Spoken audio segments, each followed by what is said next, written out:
ये नगर निगम काजल की कोठरी है। यहाँ बिना कालिक लगाए कोई बाहर नहीं निकल पाता, यहाँ अंदर आए हो तो। कैदी जीवन कठिन है, आम हो या कोई भी हो।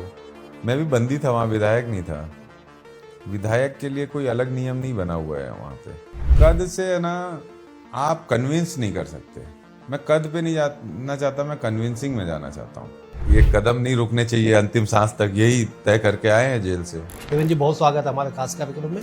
जिस उम्र में आप महापौर बने, आज की यूथ मोस्टली कंफ्यूज रहते कि करना क्या है मुझे। देखिए, जब मैं मेयर बना तब मेरी भी इंजीनियरिंग चल रही थी। प्रेम प्रकाश पांडे जैसे दिग्गज, जो बीजेपी के बड़े दिग्गज सीनियर लीडर, मंत्री रहे, विधानसभा के अध्यक्ष, उन्हें हरा दिया आपने। देखिए, मैंने नहीं हराया, जनता हराती है और जनता जिताती है। क्या उस समय ऐसा लगा था कि इतना लंबा टाइम बीतेगा जेल में? मेरी माँ ने पूछा कब आएगा, तो मैंने बोला 15 दिन भी लग सकता है और 1 साल भी लग सकता है। जेल जाने से कहा जाता है कि राजनीति में कद बड़ा हो जाता था। देवेंद्र यादव का कद बड़ा हो गया, नो डाउट। कांग्रेस पार्टी के भीतर कद बड़ा हुआ क्या? ये कद जो है ना, ऐसा शब्द है ना जो बढ़ता और घटता रहता है। कार्यकारी अध्यक्ष पीसीसी का बड़ी चर्चा है कि देवेंद्र यादव बनेंगे, प्रदेश की कमान संभालेंगे। देखिए, ऐसे राजनीति में चर्चा तो चलेगी। 2 तस्वीरें, स्थान खाली चेंज है, तस्वीरें वही है। खूब सारे लोग, गाड़ी के ऊपर देवेंद्र यादव खड़े हैं। तो मैं अपनी शक्ल दिखाने और अपनी तरफ से सबका आभार, धन्यवाद और अभिवादन करने के लिए मैं छत पे खड़ा हुआ था। अच्छा, आपका समय तो पढ़ लिख के निकल गया। कवासी लखमा का समय कैसे कट रहा है? एक समय 2 विधायक थे जेल में आपके। दादी भले आदमी है, सीधे आदमी है। उनकी चिंता है क्योंकि जेल कठिन है और उनके साथ थोड़ा लैंग्वेज इशू भी हो जाता है।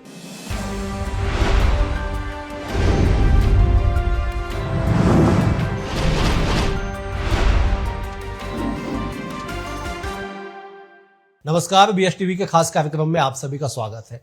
आज हमारे साथ एक ऐसी शख्सियत है जो महज 20-25 साल की उम्र में राष्ट्रीय राजनीति से लेकर प्रदेश की राजनीति और छात्र राजनीति में इतने छा गए कि लोग उनके फैन हो गए। न केवल फैन हो गए बल्कि राजनीति के तमाम वो विरोधी भी सक्रिय हो गए जो उसे कहीं ना कहीं निस्तु नाबूद करना चाहते थे। लेकिन तमाम उन मुश्किलों के बीच से भी बाहर निकल के अगर कोई आया है तो उसका नाम देवेंद्र यादव है। आज हमारे साथ मौजूद है। देवेंद्र जी, बहुत स्वागत है हमारे खास कार्यक्रम में। 25 साल का लड़का महापौर बन गया दुर्ग शहर का, भिलाई नगर निगम का। अपने उम्र में, मतलब उस नगर निगम में सबसे कम उम्र का महापौर कैसे हो? उसके बाद मैं राजनीति पे आऊंगा, पहले उस महापौर को लेके। मैं महापौर बन जाऊंगा या महापौर का चुनाव लड़ने का मुझे मौका मिलेगा, ये कभी जीवन में नहीं सोचा था। लेकिन ये बात तो सच है कि जब मैं नगर निगम में मेयर का चुनाव जीतने के बाद गया तो मैं पहली बार नगर निगम कार्यालय गया था। उसके पहले कभी जिंदगी में अवसर नहीं मिला था नगर निगम कार्यालय जाने का। उस दिन, जिस दिन रिजल्ट आया, मेरे ख्याल से मेरे जीवन में आए हुए परिवर्तन का समय था वो। सुबह काउंटिंग हो रही थी। शुरुआत के 1 राउंड की काउंटिंग हुई, मैं 2000 वोटों से आगे था। नेक्स्ट राउंड की काउंटिंग हुई, मैं 2500 और प्लस वोटों से आगे था। तीसरे राउंड में मैं लगभग 6000 की वोटों से आगे होने लग गया। जैसे जैसे राउंड्स बढ़ते जा रहे थे, कार्यकर्ताओं, साथियों, दोस्तों, कॉलेज के लोगों का उत्साह बढ़ता जा रहा था और वो बहुत जोश में थे। जैसे ही मुझे प्रमाण पत्र मिला, मैं 45,000 वोट से लगभग जीता चुनाव। और मैं प्रमाण पत्र लेके नीचे उतरा तो लोगों के अंदर इतना उत्साह था, वो मुझे कंधे में उठा लिए और नारे लगा रहे थे, जिंदाबाद, ये वो। मैंने अपने आप को उस समय समझा। मैं थोड़ा सा ठहरा और ठहर कर मैंने अपने साथियों को बोला, मुझे नीचे उतारो, नीचे उतारो। ऐसे किया मैंने। और जब नीचे उतरा और पैदल चल के बाहर गया और जाते जाते ये सोचा, ये 45,000 वोट कोई पार्टी नहीं जीतती। 45,000 वोट से कोई देवेंद्र यादव नहीं जीता। ये 45,000 वोट जो जीते हैं वो उम्मीदों की जीत है, जो भिलाई की जनता ने आपको जिताकर भेजा है। उस दिन ये बदलाव आया कि ये लोग बहुत प्रेम कर रहे हैं और बहुत आशान्वित है आपसे। उम्मीद करते हैं कि इस दौर की जो राजनीति है उसमें एक नए सिरे की शुरुआत आप करोगे। युवा हो तो आपसे उम्मीद करते हैं कि आप एक नई दिशा आने वाली पीढ़ी को दोगे। उस दिन से वो बदलाव आया और उसके बाद निरंतर जनता के संपर्क में रहना, उनके कामों को करना, साथियों की बातों को सुनना और अभिव्यक्ति की आज़ादी के आधार पर हर व्यक्ति को अपने आप को क्रिटिसाइज करने का भी मौका देना, ये सारी चीज़ें उस दिन से, उस रिजल्ट से परिवर्तित हुई। शायद मैं अगर 5,000 10,000 से जीतता तो शायद वो भाव नहीं आ पाते, लेकिन जो जीत थी उसने समझा दिया कि ये जीत पार्टी या तुम्हारी नहीं है, जनता की जीत है, इसलिए जनता के आधार पर जीना है। जिस उम्र में आप महापौर बने, आज की यूथ मोस्टली कंफ्यूज रहते कि करना क्या है, मुझे सोच ही नहीं पाते कि करना क्या है। ग्रेजुएशन हो गया, कोई पीजी में चले गया, कोई काम करने लग गया, कोई घर की जिम्मेदारियां उठा रहा है, और आप मेयर बन गए। उस समय में क्या मैसेज दिए यूथ को उसके बाद? देखिए, जब मैं मेयर बना तब मेरी भी इंजीनियरिंग चल रही थी कम। तो बात तो सही है, 25 साल का ही था मैं उस समय। लोग मुझे वहाँ नगर निगम के परिषद की बैठक में जब मैं पहली बार गया तो वहाँ बहुत पुराने पुराने लीडर्स थे।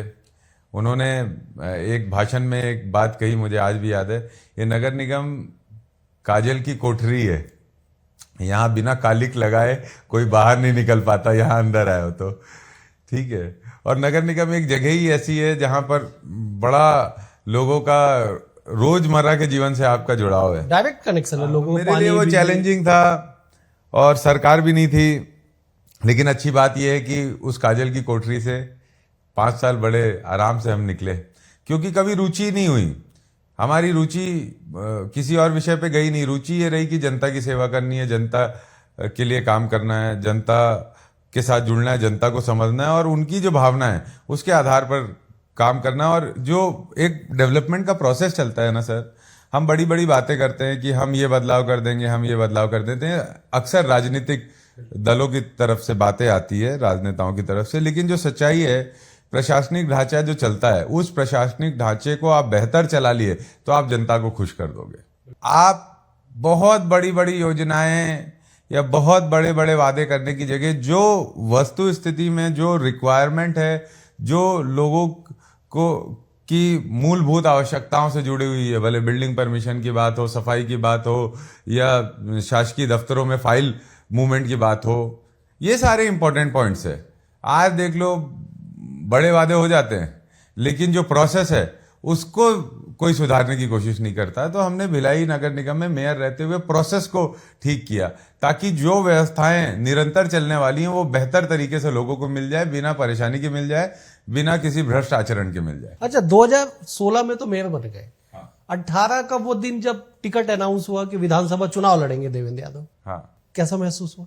रोचक था, क्योंकि हमारी पार्टी ने ये कहा था कि मेयर्स को मौका नहीं मिलेगा, सिटिंग जो मेयर्स हैं, लेकिन पार्टी ने मुझे उसके काबिल समझा। मेरे लिए बड़ी बात थी और बहुत बड़े नेता के। अच्छा, मैं वही पूछ रहा था, 26 साल का एक लड़का और प्रेम प्रकाश पांडे जैसे दिग्गज, जो बीजेपी के बड़े दिग्गज सीनियर लीडर, मंत्री रहे, विधानसभा के अध्यक्ष, उन्हें हरा दिया आपने। देखिए, मैंने नहीं हराया, जनता हराती है और जनता जिताती है।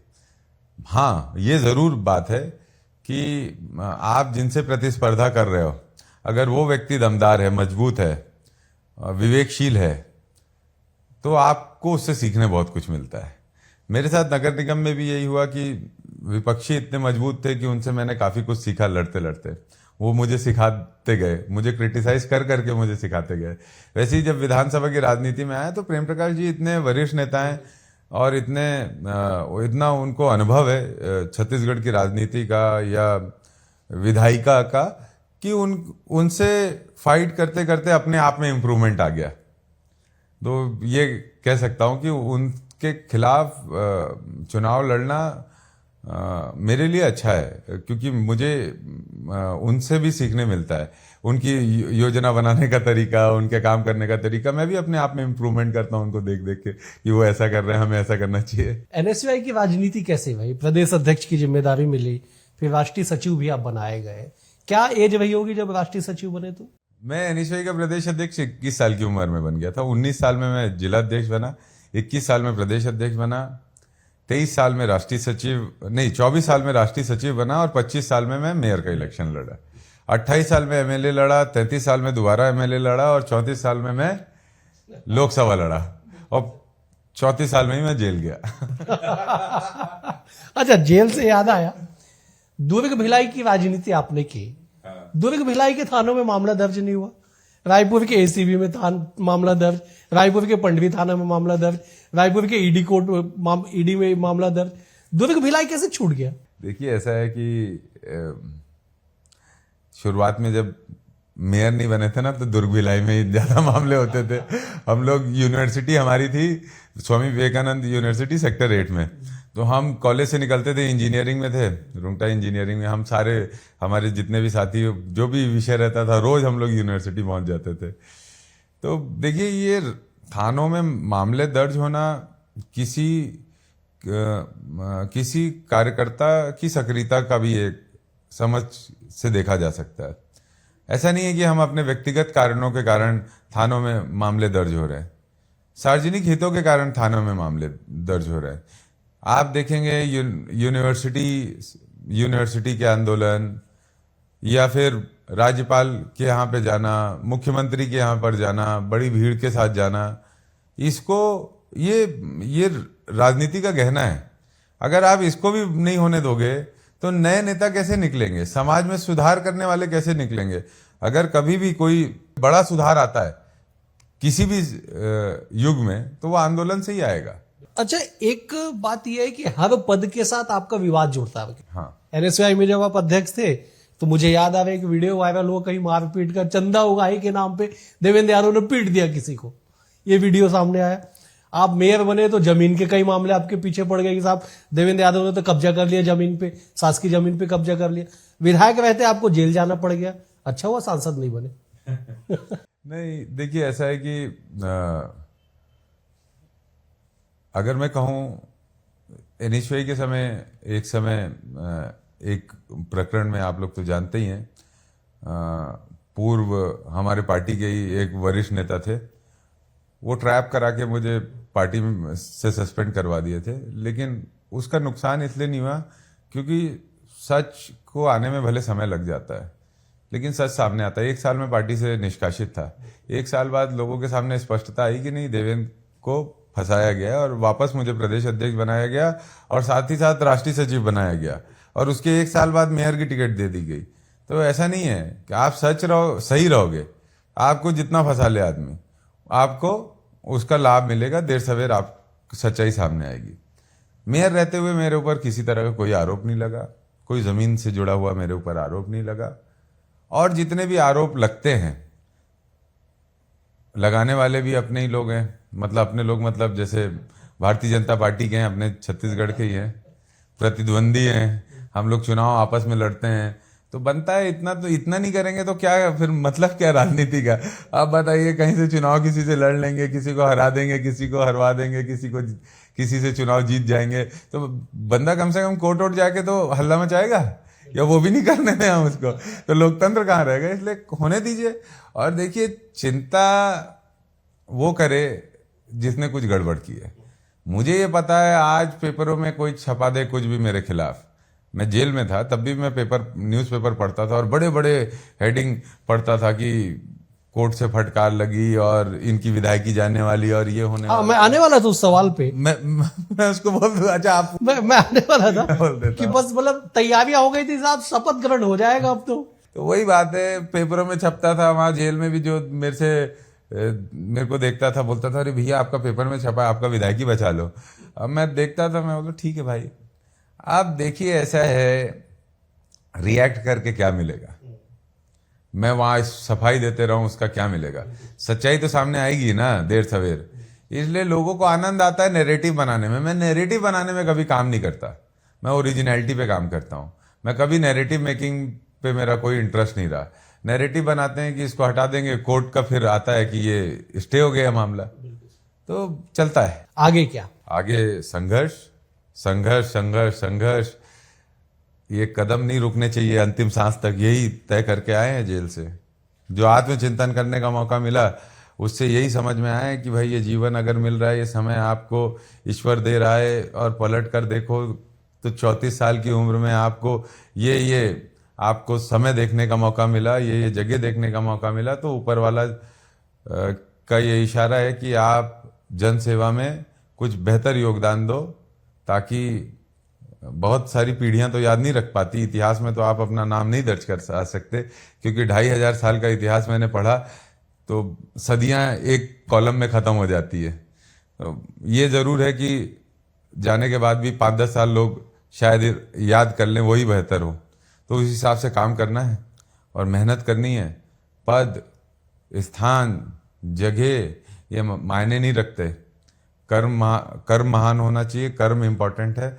काम करते जाएंगे, समय से जो जगह मिलेगी काम करने की वो स्वीकार है, कोई जगह नहीं मिलेगी तभी भी काम करने से तो कोई रोक नहीं सकता। दो तस्वीरें, स्थान खाली चेंज है, तस्वीरें वही है। खूब सारे लोग, गाड़ी के ऊपर देवेंद्र यादव खड़े हैं और हाथ में झंडा है, बाबा साहब की फोटो है, भिलाई की फोटो, भिलाई की तस्वीर। रायपुर की तस्वीर 6-7 महीने बाद वही देवेंद्र यादव, उतनी भीड़, गाड़ी के ऊपर खड़े हैं। दो जगह सेम तस्वीर, दो जगह। वाकया बताइए दोनों का। जब मैं घर पे था, पुलिस मुझे लेने आई थी। मैंने पुलिस से पूछा कि भाई कोई गिरफ्तारी वारंट या कुछ है, तो उनके पास कुछ नहीं था। लेकिन वो बोले नहीं, ऑर्डर है साहब, लेके जाना है आपको। तो बोले ठीक है, 5:30 बजे जाएंगे। शाम को 5:30 बजे मैं निकला। क्यों ये 5:30 क्यों तय किया आपने? मतलब दिन भर घर वालों के साथ रह लेता हूँ, अब पता नहीं कब जाने मिलेगा वापस। अब जाना है तो शाम को चलेंगे, ठीक है। कम से कम वो 4-5 घंटे तो परिवार के साथ रह लो, खाना वाना खा लो, बढ़िया अच्छे से सबसे बातें कर लो, ठीक है। एक भरोसा तो दिला के जाना पड़ेगा ना सबको कि हाँ आऊंगा, और खुद को भी प्रिपेयर करना पड़ेगा कि हाँ भाई अब जा रहे हैं, अब कुछ नहीं किया जा सकता। तो मैंने बोला 5:30 बजे निकलेंगे। मैं बाहर निकला तो मैं गाड़ी में ही बैठने जा रहा था, उतने में इतना ज्यादा शोर हो रहा था और इतना हल्ला हो रहा था, तो मुझे ऐसा लगा कि मैं समझ नहीं पाया, और पता नहीं कैसे हुआ, अचानक से मैंने वो उसके ऊपर पैर रखा गेट के ऊपर, मतलब कांच खुला हुआ था, और मैं चढ़ गया, तुरंत चढ़ गया, सेकंड्स में चढ़ गया। और इसके बाद लोगों का जोश देख के मेरे अंदर भी जोश आया, बट ऑब्वियस है। इसके बाद मैंने लोगों को समझाया भी, भाई मैं जा रहा हूँ, अब देख लिया सबने मेरे को, अब गाड़ी वाड़ी मत रोको, हल्ला हल्ला मत करो, नारेबाजी मत लगाओ, ठीक है, हंगामे मत करो, इसका कोई अर्थ नहीं है, मुझे जाना ही पड़ेगा और मैं जा रहा हूँ। तो मैं अपनी शक्ल दिखाने और अपनी तरफ से सबका आभार, धन्यवाद और अभिवादन करने के लिए मैं छत पे खड़ा हुआ था। इस बार ये हुआ कि मुझे तो पता ही नहीं था बाहर क्या हो रहा है या कितने लोग होंगे। अच्छा, इस पे आएंगे। क्या उस समय ऐसा लगा था कि इतना लंबा टाइम बीतेगा जेल में? मेरी माँ ने पूछा कब आएगा, तो मैंने बोला 15 दिन भी लग सकता है और 1 साल भी लग सकता है। मतलब आवाज था मेरे को, हमेशा से ये आवाज था, आज नहीं तो कल मुझे जेल जाना है। मैं देखो, अब ये बहुत समझ लो, अब इसका कोई, अब चलिए बात हो रही है तो बात कर लेते हैं। देखिए ऐसा है कि कुछ चीजें ना आपको आभास होती है आपके जीवन में, और ये आभास समय आपको कराता है। मुझे इस बात का बहुत समय से आभास हो रहा था कि 2 चीजें चल रही थी। एक तो ये चल रही थी मेरे दिमाग में कि लगातार भागते जा रहे हैं, काम करते जा रहे हैं, एक पॉज नहीं मिला है लाइफ में पॉज मिलेगा क्या है? समय है ना, ऐसे नहीं चलता कभी भी, समय ऐसे ऐसे चलता है, जीवन ऐसे ऐसे चलता है। मतलब उसमें उतार भी होता है, चढ़ाव भी होता है, उतार भी होता है, चढ़ाव भी होता है ना। वो उतार जो होता है वो आपको तकलीफ पहुंचा सकता है ना, चढ़ाव आपको बहुत खुश कर सकता है। ये मन का फेर है सब। तो मुझे ये समझ में आ रहा था, ये बड़ा स्पीड से चल रहा है, राइजिंग चल रहा है, इसके बाद डिक्लाइन आना चाहिए, नहीं आएगा तो कैसे होगा। और जिस तरीके से सरकार की रुचि मेरे तरफ थी पिछले 2-3-4 सालों में मैंने देखा, तो मुझे ये लगा कि हो सकता है कभी ना कभी ऐसा भी मौका आ जाए। फिर हम लोकसभा चुनाव लड़े, लोकसभा 25 दिन का ही चुनाव लड़ने का टाइम मिला, उसमें हारे, पहली बार चुनाव हारने का अनुभव लिया।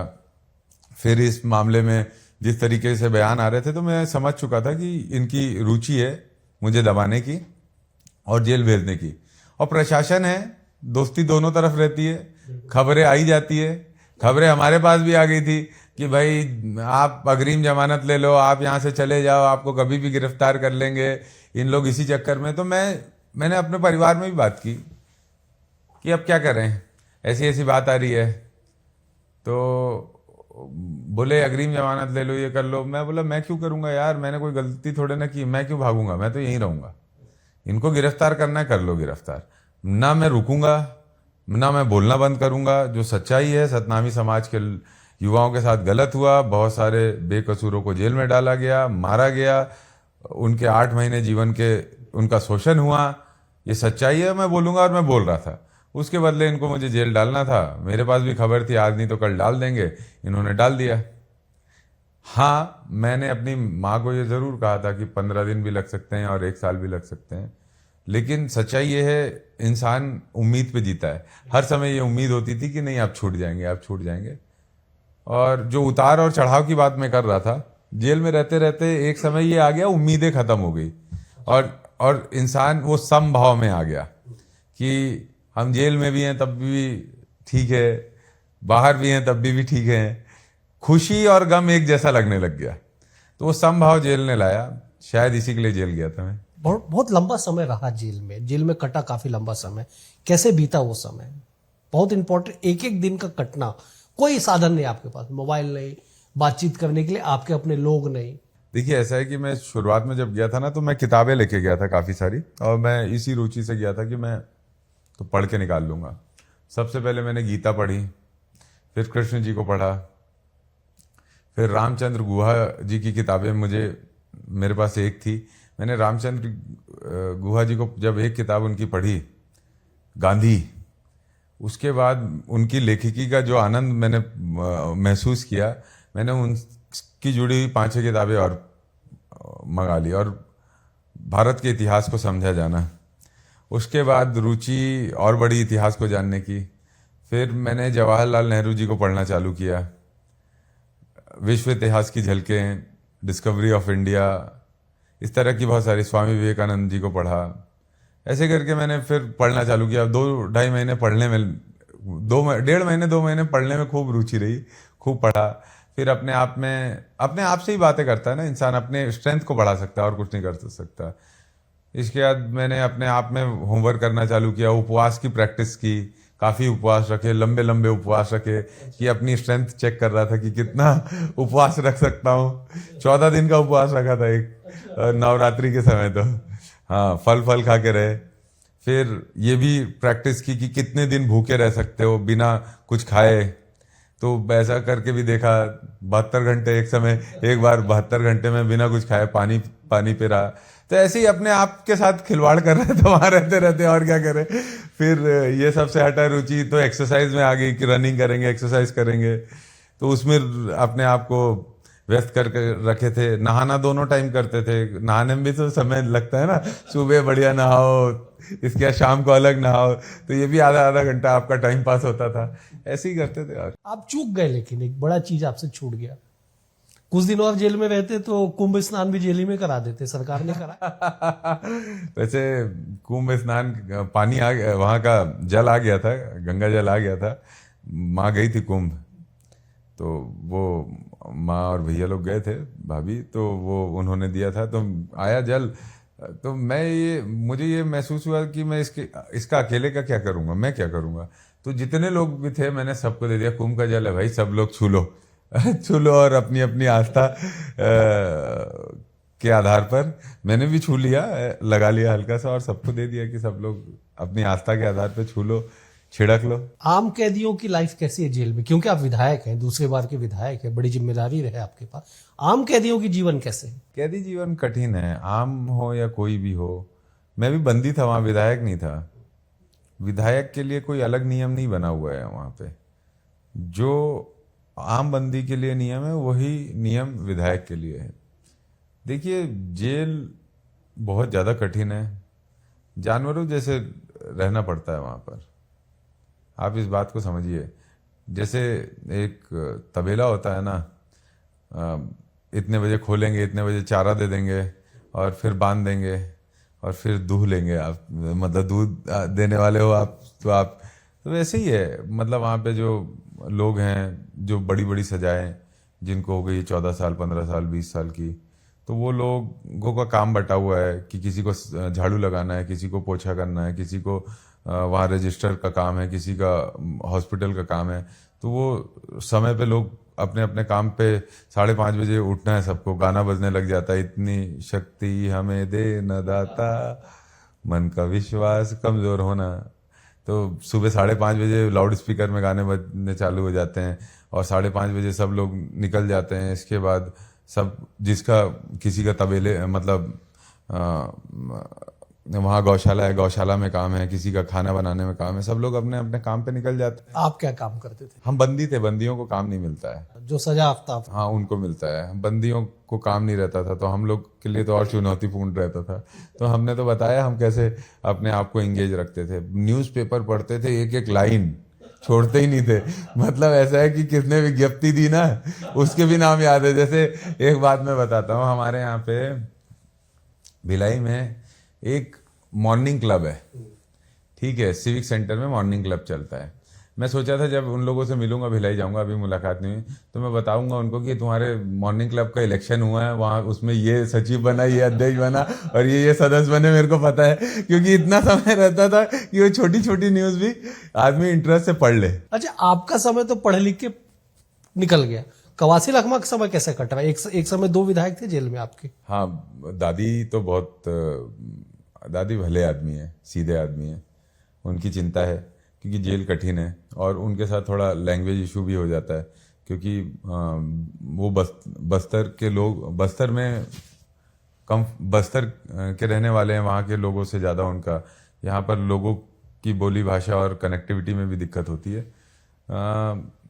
जब मैं था तो हम लोग सुबह आजू बाजू में थे, तो सुबह के वक्त मिलते थे, शाम के वक्त मिलते थे। न्यूज़पेपर पढ़ के सुनाता था मैं उनको जब जब मौका मिलता था। फिर मेरे आने से पहले एक जन की ड्यूटी लगाया कि भाई तू सुबह उठ के न्यूज़पेपर दादी को सुनाना। दादी को मैंने कहा है कि दादी आप पढ़ना चालू कीजिए, वहाँ स्कूल है, आप कोशिश कीजिए कि आप बाहर निकलें तो आप पढ़ लिख कर बाहर निकलें, जितना भी समय लगना होगा उसमें। चलिए अब देवेंद्र यादव पे आते हैं। कार्यकारी अध्यक्ष पीसीसी का बड़ी चर्चा है कि देवेंद्र यादव बनेंगे, अब प्रदेश की कमान संभालेंगे। देखिए, ऐसा है, राजनीति में चर्चा तो चलेगी, राजनीति का बाजारी चर्चा से चलता है। मैं अभी एआईसीसी सेक्रेटरी हूँ। वर्किंग प्रेसिडेंट की जो चर्चाएं हैं वो चर्चाएं हैं। पार्टी कोई निर्णय लेती है तो वो उच्च स्तर पर आला कमान निर्णय लेता है और उसकी चर्चाएं बाहर नहीं आ पाती। वो विद इन एक कमरे में चर्चा होती है और उसमें निर्णय हो जाते हैं।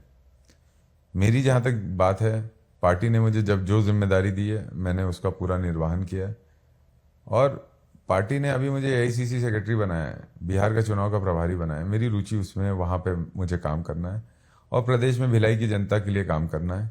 इसके अलावा पार्टी मुझे दफ्तर में लिखने का काम भी देगी ना, कि तुम्हें सब चीज़ें, नोट्स को कंप्लीट करना है, सब लोगों के भाषण को लिखना है, तो मैं वो भी बड़ी ईमानदारी से करूँगा। तो पद ज़्यादा महत्वपूर्ण नहीं है, मैंने पहले ही आपको कहा। लंबा समय है, मैं अपनी लाइफ के मिडिल एज पे हूँ, 35 पे, आधी ज़िंदगी बची है। अगर मैं इसको फेज़ 2 मानूँ अपनी लाइफ का, तब भी एक बड़ी शुरुआत के साथ मैं 2 बार के एमएलए हूँ, मेयर रह लिया, इतना एक्सपीरियंस है। उस एक्सपीरियंस के साथ मैं आने वाला सफ़र शुरू करने वाला हूँ। मैं किसी तरह की जल्दबाजी में नहीं हूँ। बाकी पार्टी जो तय करेगी वो स्वीकार है। और हमारे आदरणीय प्रदेश अध्यक्ष दीपक बैज जी, हमारे आदरणीय नेता प्रतिपक्ष चरणदास महंत जी, उनके नेतृत्व में पार्टी अच्छा काम कर रही है और जनता का भरोसा जीतने के लिए काम कर रही है। जेल जाने से कहा जाता है कि राजनीति में कद बड़ा हो जाता साहब। देवेंद्र यादव का कद बड़ा हो गया, नो डाउट। सारे राजनीतिक विश्लेषक कहते हैं कि देवेंद्र यादव का कद बड़ा हो गया। कांग्रेस पार्टी के भीतर कद बड़ा हुआ क्या अपनों के बीच में? देखिए, ऐसा है कि ये कद जो है ना, ऐसा शब्द है ना जो बढ़ता और घटता रहता है, तो मैं इस चक्कर में नहीं पड़ना चाहता। और कद से है ना आप कन्विंस नहीं कर सकते। मैं कद पे नहीं जाना चाहता, मैं कन्विंसिंग में जाना चाहता हूँ। किसी भी दल में आपके कुछ लोगों से आपके प्रिय संबंध होते हैं, कुछ लोगों से कम संबंध होते हैं और कुछ लोगों से प्रतिस्पर्धा होती है। लेकिन मैं सफल राजनीतिक कार्यकर्ता तब बन पाऊंगा जब मैं सबको कन्विंस कर सकूं अपने पक्ष में। तो आत्मीयता होना, प्रतिस्पर्धा होना, ठीक है, ये सब चलता रहेगा, लेकिन कद से भी मैं कंट्रोल नहीं कर सकता। आप समझिए, मस्तिष्कों का संसार है, सब व्यक्ति के पास मस्तिष्क है, दिमाग है, ये कन्विंस हो सकता है दिमाग, ठीक, कंट्रोल नहीं हो सकता। तो कद कंट्रोल कराता है, तो मैं उसमें नहीं जाना चाहता, मैं कन्विंस में जाना चाहता हूँ। मेरी पार्टी के अंदर भी जो भी लोग हैं, वरिष्ठ हैं, युवा हैं, मेरे साथ के हैं, मेरे आत्मीय हैं, मेरे प्रतिस्पर्धी हैं, मेरे मार्गदर्शक हैं, सभी के साथ मेरा वैसा संपर्क मैं रखता हूं और रखना चाहता हूं और बनाना चाहता हूं एज अ कांग्रेसमैन। सब कन्विंस हो कि हाँ हम लोग सही दिशा में कर रहे हैं काम, और मैं कोई बात कहूं पार्टी के अंदर तो पार्टी कन्विंस हो कि हाँ ये गहराई से बोल रहा है, नीचे अध्ययन के साथ बोल रहा है, ताकि हम जनता का काम कर सकें। क्या आपसे जुड़े लोग या आपको जानने वाले लोग आप में आने वाले समय में नेतृत्वकर्ता की छवि देख सकते हैं, उम्मीद कर सकते हैं? देखिए, नेतृत्व करता है क्या, सबसे पहले इसको समझना पड़ेगा। राहुल गांधी जी कहते हैं कि लीडरशिप सबको लीड करना नहीं होता, उस सबको, सब अपनी अपनी जगह पे लीडर है, उनको अपना अनुभव बताकर उनके काम को और बेहतर करने का काम लीडरशिप, वो ओरिजिनल लीडरशिप होती है। तो ऐसा है कि मुझे ये लगता है कि मुझे अपने स्ट्रेंथ पे काम करना चाहिए। मैं स्ट्रेंथफुल होऊंगा, मैं कंटेंटफुल होऊंगा, मैं चीज़ों को बेहतर समझूंगा, तो मैं अपने आसपास के समूह को बेहतर सलाह दे सकूंगा जिससे वो आगे बढ़ सके। ये होती है, मुझे लगता है ये रियल लीडरशिप है। तो अभी तो अपने आप पे काम करना है, और बाकी जिसकी जो विषय सामने आएगी उस पर सही समाधान की दिशा में उनको अग्रसर करना है। चलिए, बेहद शुक्रिया। इस विधानसभा के सत्र के बीच में भी समय देने के लिए बहुत आभार आपका, बेहद शुक्रिया। अगले अंक में एक और सक्सेस के साथ होगी मुलाकात, तब तक के लिए नमस्कार।